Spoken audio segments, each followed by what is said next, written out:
sudah banyak bahas soal vaksin. Kalau teman-teman lihat di beberapa video terakhir saya itu banyak saya membahas soal vaksin. Dari efikasi, kemudian ada keamanan, kemudian siapa yang harus divaksin. Saya sudah punya seri tanya jawab untuk menjawab persoalan-persoalan seputar vaksin.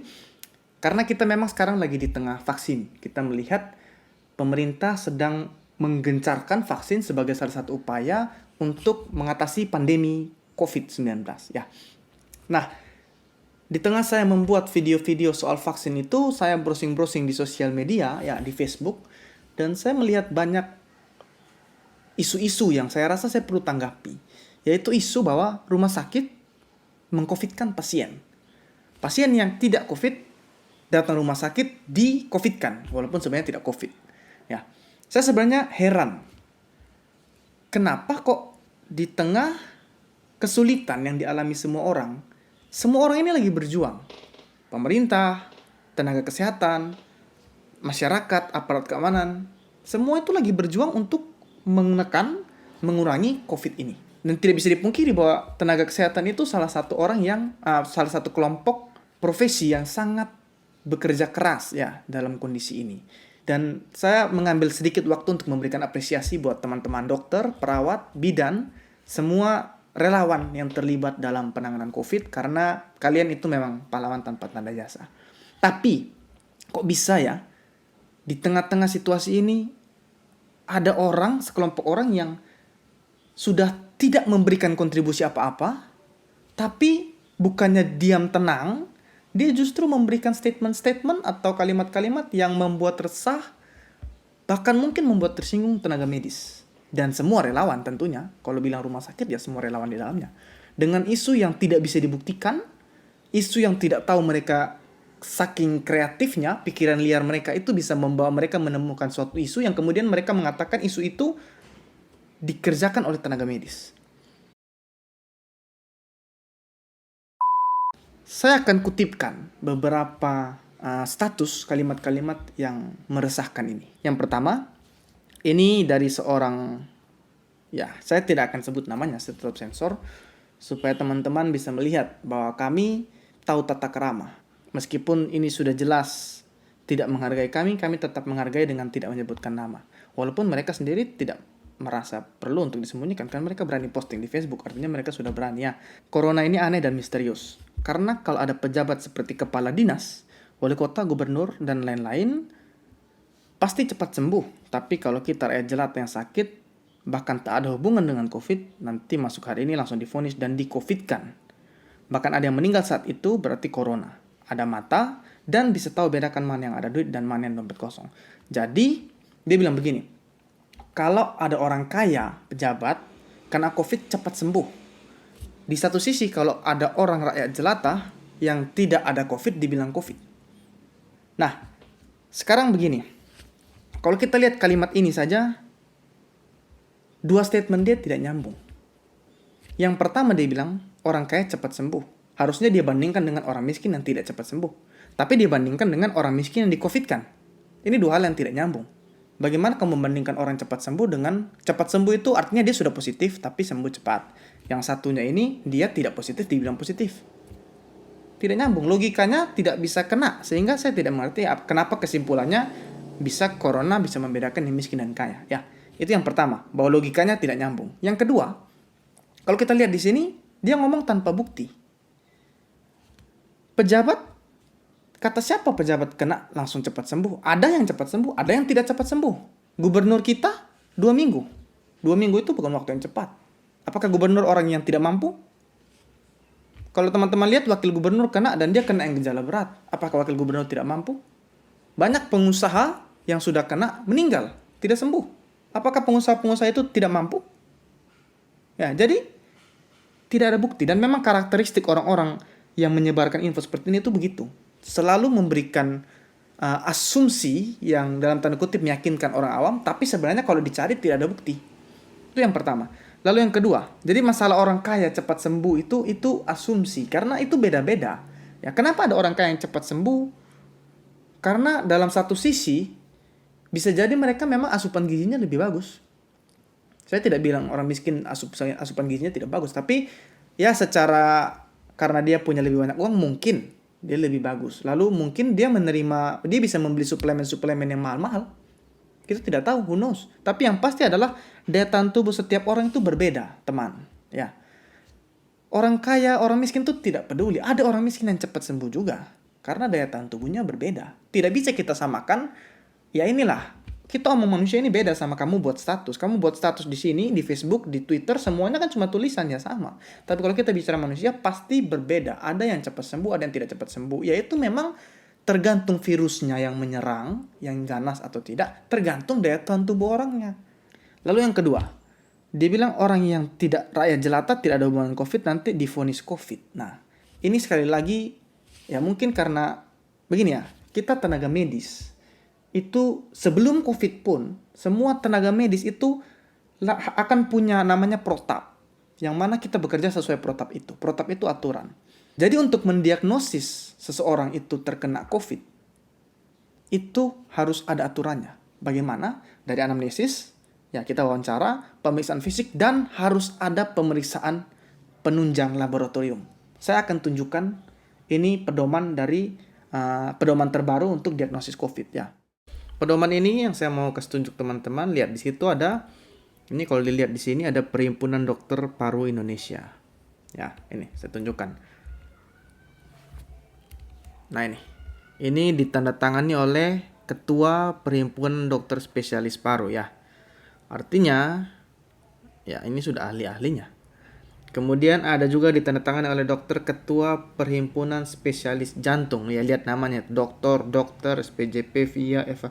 Gelarnya panjang sekali. Ini bukan orang sembarangan. Ini orang-orang besar, orang-orang yang sangat ahli dalam bidangnya.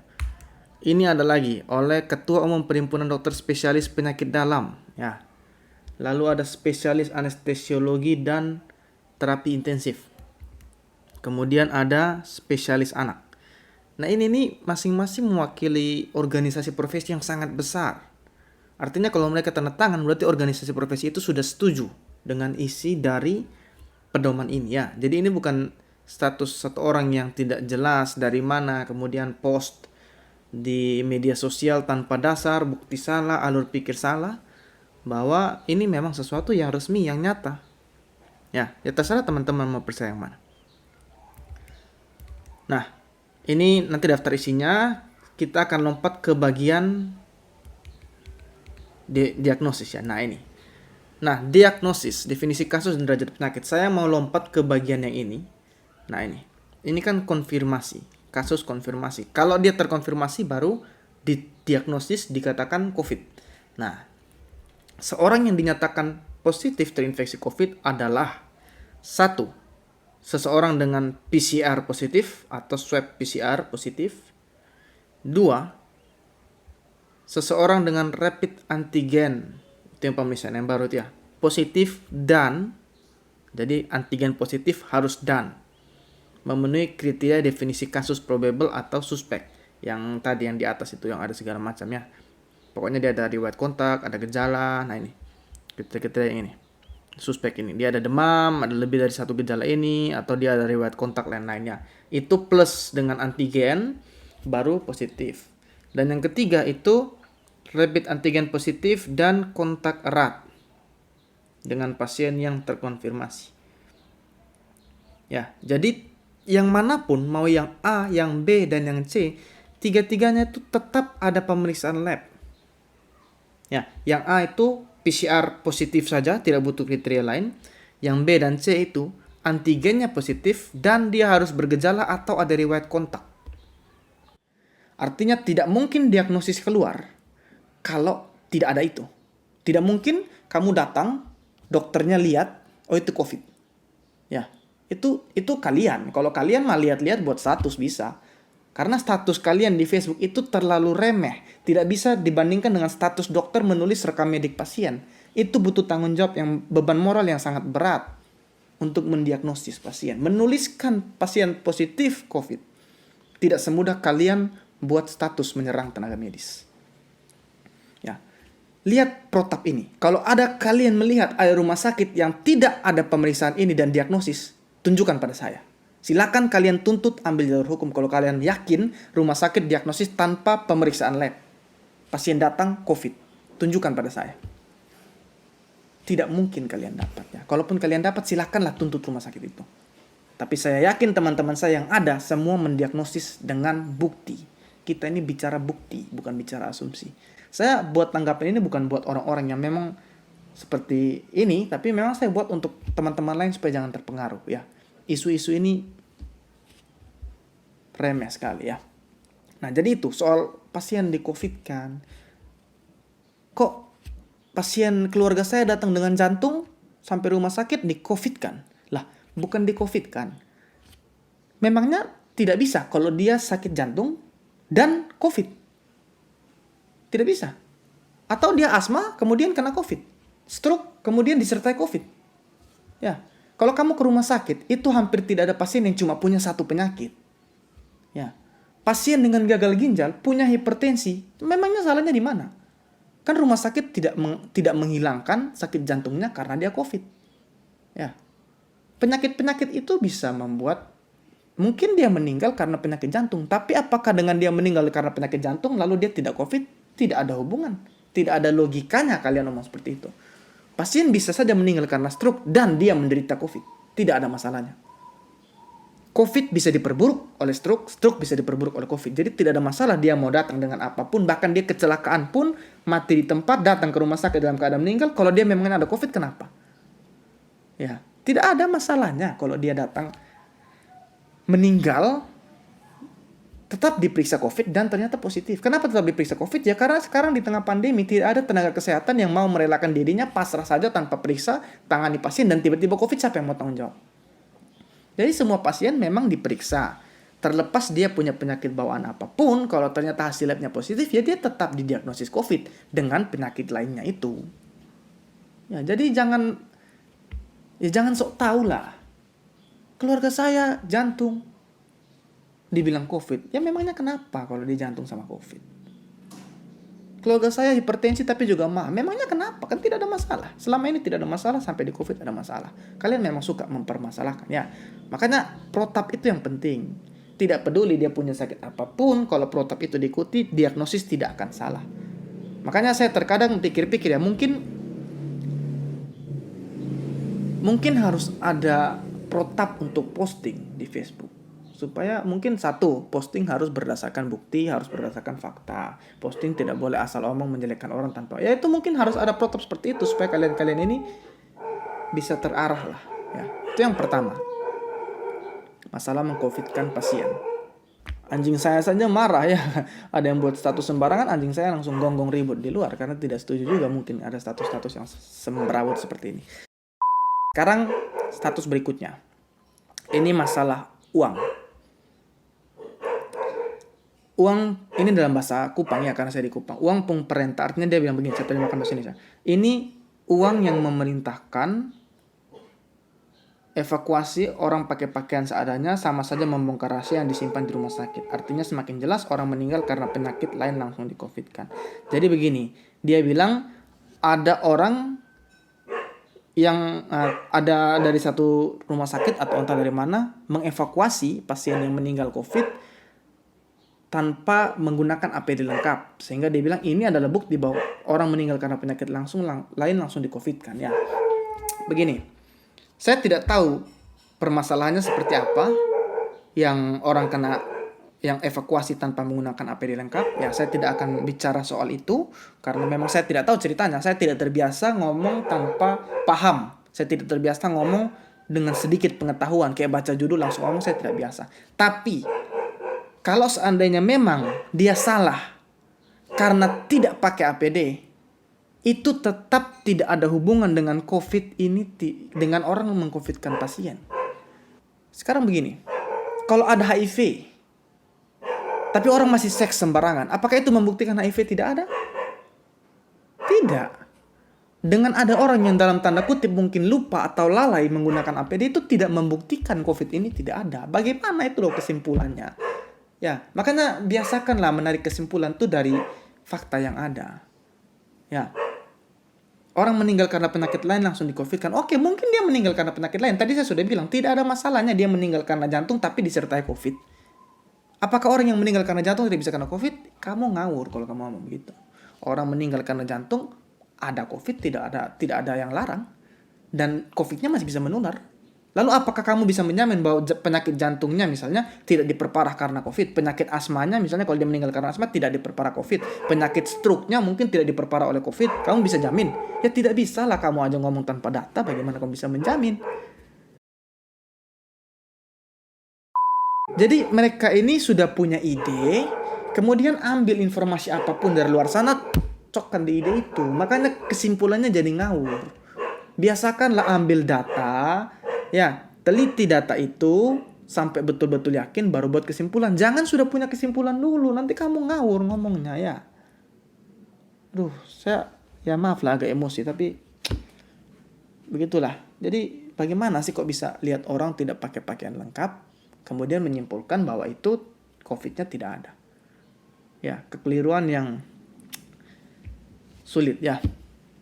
Ya, berikutnya. Virus terbaik yang ada, virus diuangkan, dilema antara 300 juta atau nyawa orang. Nah ini mungkin terkait, kemarin saya sempat lihat ada yang beredar bahwa biaya COVID sampai 300 juta lebih. Jadi mereka bilang kita tuh sengaja meng-covidkan pasien untuk mendapat 300 juta itu. Ya. Nah, sejauh saya kerja, saya belum pernah ketemu teman saya, siapapun dokter, tenaga medis, apapun, yang berharap pasiennya COVID. Kenapa? Karena mereka menerima pasien itu. Dan kalau pasien itu positif, mereka harus menjalani serangkaian pemeriksaan. Psikis mereka akan tertekan karena mereka takut tertular. Ya. Sehingga setiap pasien yang diperiksa itu kita berharap mereka negatif. Tidak ada dokternya yang berharap pasiennya positif. Ya. Tapi kita meskipun berharap tetap berdasarkan bukti. Kita bukan berharap lalu buat status untuk mengarahkan orang ke harapan kita. Nah, kalau berita yang 360 juta itu bunyinya kan biaya COVID mencapai, biaya pasien COVID mencapai 360 juta. Sekarang kata mencapai itu berarti dari 0 rupiah sampai 360 juta bisa. Yang mana? Saya yakin mereka tidak bisa jawab. Kalau kalian belajar, sistem pembayaran pasien COVID itu dibayarkan berdasarkan tagihan. Artinya berapa yang rumah sakit pakai, itu yang akan ditagihkan. Saya tanya, kalian tahu harga ICU per kamar berapa? Ya, ICU itu per hari bisa tembus belasan juta. Tergantung obatnya, tergantung fasilitas apa yang dipakai. Ya, itu tanpa tindakan lain. Ya kalau kamu bayangkanlah, kalau dia masuk ICU 3 minggu saja, 21 hari, dengan taruhlah 1 hari 10 juta. Maka biaya rumah sakitnya 210 juta. Ya besar, karena dia punya banyak fasilitas, punya banyak alat, punya banyak obat yang harus dipakai. Besar memang. Dan nanti pemerintah itu akan mengganti rumah sakit senilai besaran itu. Jadi meskipun rumah sakit mungkin akan dapat 300 juta per pasien seandainya, 300 juta itu sudah dipakai untuk beli obat, beli fasilitas, beli segala macam untuk mengobati pasien. Bukan 300 juta itu dikasih plok ke dokternya gitu loh. Ya kalau satu pasien 300 juta, coba kamu lihat dokter-dokter sekarang sudah punya berapa mall, berapa hotel, berapa rumah. Mobil lah, berapa mobil. Sekali lagi asal omong. Ya, makanya kalau tidak mengerti sistem pembayaran, jangan asal bunyi. Sistem pembayaran, kalau seandainya pasien cuma COVID tanpa gejala yang cuma butuh 20.000, ya mungkin menteri akan bayar 20.000. Karena dibayar sesuai dengan yang dipakai. Dan semua yang dipakai itu ada buktinya. Kalau kita masukkan ke ruang ICU harus jelas kenapa. Dia pakai ventilator harus jelas kenapa. Dia pakai obat ini harus jelas kenapa. Semua itu berdasarkan evidence. Bukti. Tidak ada yang asal kasih obat. Tidak ada pengobatan irasional. Karena kalau ada, pasti akan jadi temuan dan akan dipertanyakan. Orang di kementerian, orang di pemerintahan, orang di rumah sakit itu lebih teliti dari kalian yang buat status.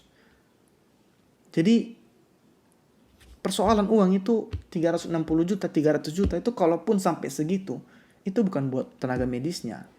Itu buat keseluruhan penanganan pasien. Yang memang di mana-mana orang juga tahu kesehatan itu tidak mahal. Ya, kamu operasi, sekali operasi coba tanya harga berapa.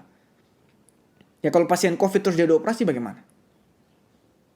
Makanya jangan ngawur. Kalau nggak tahu itu mending diam, tenang, cari tahu gitu loh. Kamu kan punya waktu untuk posting segala macam yang tidak berguna ini di Facebook. Ya punyalah waktu untuk browsing, untuk cari.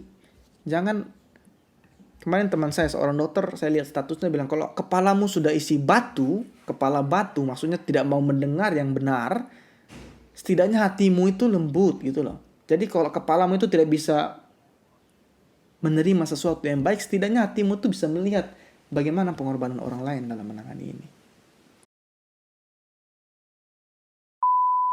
Ya, satu lagi terakhir, begini.